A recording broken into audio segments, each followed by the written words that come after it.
আমার বিশ্বাস খাদান সাহস জুগিয়ে দিয়েছে বাংলা সুপারস্টারদের। ইয়েস, আমার বিশ্বাস এটা। এবার জিদ্দা নিজে বললেন বুম্বাদা এবং দেবদা একসঙ্গে আমরা বাংলা সিনেমা করছি।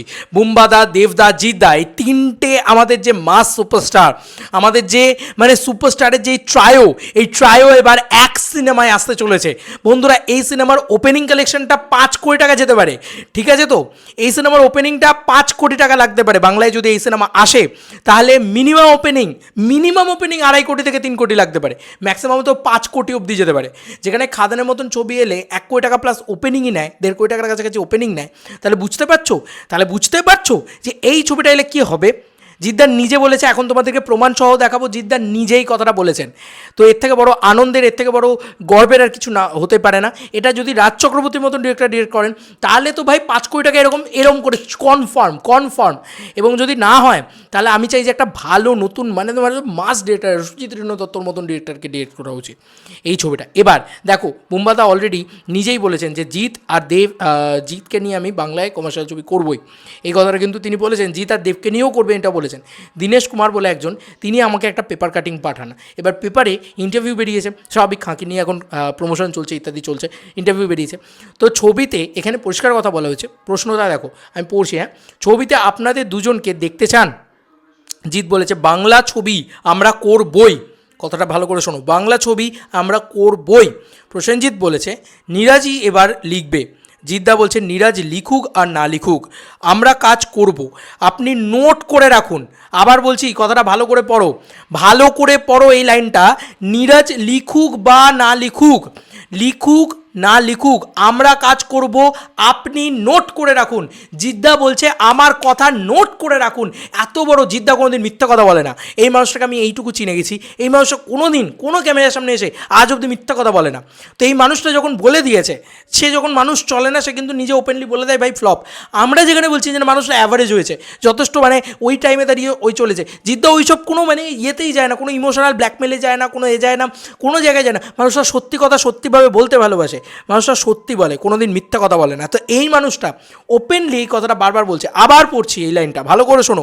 নীরাজ লিখুক না লিখুক আমরা কাজ করব, আপনি নোট করে রাখুন। প্রসেনজিৎ লিখেছে আমাদের একসঙ্গে কাজ করার জন্য চরিত্র দুটো তেমন হতে হবে। জিদ্দা বলেছে 2-এর বেশিও চরিত্র থাকতে পারে কিন্তু, জিদ্দা জাস্ট বুম্বাদা যে কথাগুলো এতদিন ধরে হয়ে এসছে সেই কথাগুলোই বলে গেছে। কিন্তু জিদ্দা না ব্লাস্ট দিয়েছে, পুরো এরকম ব্লাস্ট দিয়েছে। এবার দেখো বলছে জিদ্দা, আবার পড়ি জিদ্দার লাইনটা, 2-এর বেশি চরিত্রও থাকতে পারে কিন্তু, এবার প্রশ্ন করেছেন দেব থাকবেন সেখানে? জিৎ বলেছেন কেন নয়, থাকতেই পারে। পাওয়ার কাট হয়ে গেল ভাই, আমি এত চিৎকার করছি, মানে এত খুশি হয়ে গেছি। আবার বলছি এই লাইনটা ভালো করে দেখো, এই জায়গাটা ভালো করে দেখো, যে দেব থাকবেন সেখানে? জিৎ বলছেন কেন নয়, থাকতেই পারে।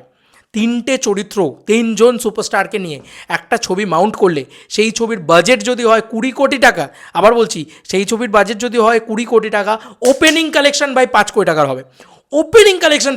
হবে। ছেড়ে দাও ভাই, বাংলায় 100 কোটি টাকা এই ছবিটাই নিয়ে আসতে পারে যদি একবার হয়ে যায়। ঠিক আছে তো চরিত্রগুলো সেই লেভেলে লিখতে হবে, প্রত্যেকটা চরিত্রের ইকুয়াল ইম্পর্টেন্স থাকতে হবে, পাগলা হয়ে যাবে লোকে দেখে। ঠিক আছে, প্রত্যেকটা চরিত্রকে নিয়ে সেলিব্রেট করার মতন থাকতে হবে। ঠিক আছে, গ্রাসরুট এন্টারটেনমেন্ট, এনআইডিএস এবং দেব এন্টারটেনমেন্ট ভেঞ্চার্স, 3টে প্রোডাকশন একসাথে এসে প্রডিউস করবে। হবে না এরকম একটা ছবি? কেন হবে না ভাই? যেখানে খাদান তৈরি হয়ে এত টাকার ব্যবসা করতে পারছে, এরকম একটা ছবি আরামসে তৈরি হতে পারে। এবং এতদিন ধরে ইতিবাচক কথা জিদ্দার পক্ষ থেকে আসেনি। জিদ্দার চিরকাল এই কথাটাই বলে এসছেন, আমরা বারবার লক্ষ্য করে দেখেছি। জিদ্দার চিরকাল বলেছেন যে না হবে, বা আমরা কেন করবো না, ভালো গল্প পেলে করবো, ভালো স্ক্রিপ্ট পেলে। আমার ইন্টারভিউতেও জিদ্দা বারবার এই কথাটা বলেছে। কিন্তু এখন জিদ্দা বলছেন, আবার শোনো, আবার এই লাইনটা দেখো, নীরাজ লিখুক না লিখুক আমরা কাজ করব, আপনি নোট করে রাখুন। এত বড় কনফার্মেশনের সঙ্গে জিদ্দা যখন বলছে আপনি নোট করে রাখুন, বা পাবলিককে যদি এটা বলছে যে পাবলিক এটা তো পড়বে, তো জিদ্দা জানে পাবলিককে বলছে নোট করে রাখুন, জিদ্দার কথা নোট করে রাখুন যে আমরা করবই একসাথে কাজ। ঠিক আছে তো? এবং জিদ্দা বলছে 2-এর বেশিও চরিত্র থাকতে পারে, জিদ্দাই আসল ব্লাস্টগুলো দিয়েছে। পারে কিন্তু, দেব থাকবেন সেখানে? কেন নয়, জিদ্দা বলেছেন কেন নয়, থাকতেই পারে। মানে জোর দিয়ে বলছেন কেন নয়, থাকতেই পারে। তো জাস্ট এরম সেলিব্রেশন ভাই, এরম সেলিব্রেশন। এই সিনেমাটা যদি আসে, আমি বলছি পৃথিবী আমার আমার পৃথিবী বাদ দাও, আমি ভারতবর্ষে বলছি কোনো সিনেমা নিয়ে এত হাইপ উঠবে না এই সিনেমাটা নিয়ে যত হাইপ উঠবে। কোনো সাউথ বলিউড কেউ ধারে পাশে টিকবে না ভাই। শাহরুখ সালমান একসাথে এলেও যত না হাইপ উঠবে, আমার মনে হয় এখানে এই তিনজন স্টার একসাথে এলে সেই হাইপ উঠবে। এই লেভেলে শাহরুখ সালমানকে আমরা দেখে নিয়েছি একসাথে পাঠান টুতে, মানে সরি পাঠান টু বলছি, ওই টাইগার থ্রিতে। বাট মানে এটা জাস্ট মানে কেউ ভাবনা চিন্তা পারছে না। যদি দেব শুভশ্রী আসতে পারে ভাই মে মাসে, তাহলে আমি বিশ্বাস করি যদি দেব শুভশ্রী একসাথে এই সিনেমা রিলিজ করতে পারে, তোমরা সবাই জানো যে কেন এই কথাটা বলছি, তাহলে ইন্ডাস্ট্রিতে যা খুশি তাই হতে পারে, পৃথিবী ধ্বংস হয়ে যেতে পারে। আমি মনে করি এই লেভেলের জিনিসপত্র হতে পারে। এবার আমি ওভার এক্সাইটেড হয়ে গেছি, স্বাভাবিক ব্যাপার। তিনটে সুপারস্টার, আমরা জিদ্দা দেবদাকে দেখে বড় হয়েছি, আর বুম্বাদা মানে ওজি সুপারস্টার। তো তারা তিনজন যদি একসাথে আসেন, তুমি জাস্ট ভাবতে পারছো কী হবে সেই সিনেমা, কী হবে সেই সিনেমা। উফ ভাই, আমি সিটি মারতে পারলে এক্ষুনি মারতাম। চলো বন্ধুরা, নতুন কোনো ভিডিওতে দেখা হবে। ভাই জিদ্দার নিজে কনফার্ম করে দিয়েছে ভাই।